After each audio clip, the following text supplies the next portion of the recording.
If you've ever seen apes hanging out at the zoo, then you've probably been amazed that those tree-climbing, poop-flinging primates are the closest genealogical relative to humans. And then you hear about the bonobo named Kanzi. He's lived at the Ape Cognition and Conservation Initiative in Des Moines, Iowa, since birth, and amazingly, he's developed the skills worthy of a badge-toting Boy Scout. Just wait until you see what this dude can do.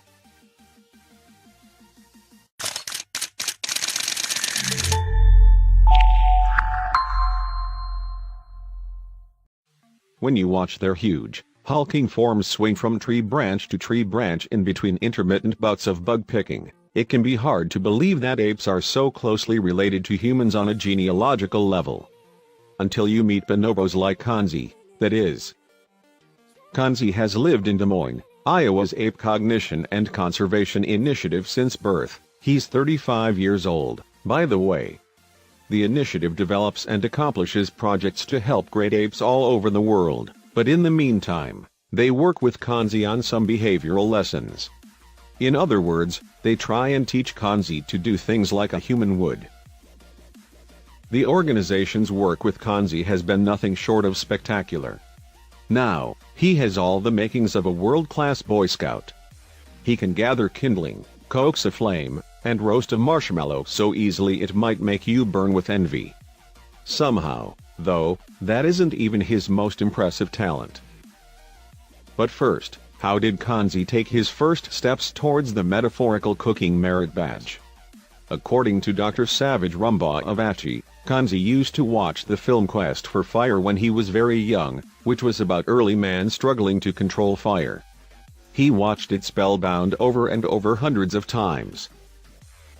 And now, Kanzi makes fire because he wants to, Dr. Savage Rumbaugh said.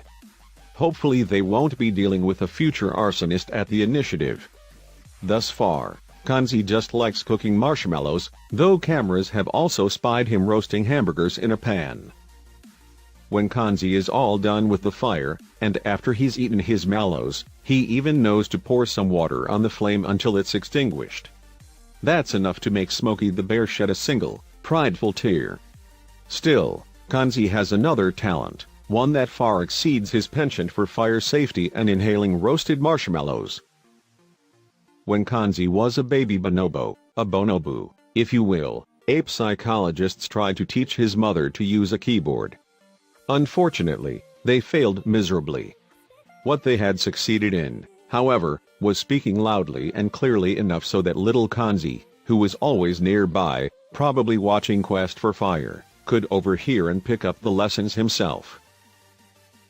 Now Kanzi understands enough English words to fill a tiny dictionary, about 3,000, and can point to symbols that communicate back to humans. He can't talk, but he can take directions better than even most well-behaved children.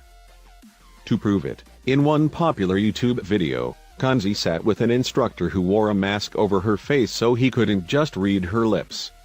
The instructor said, "Kanzi, could you cut the onions with your knife?" And he did. Well, he did his best, anyway.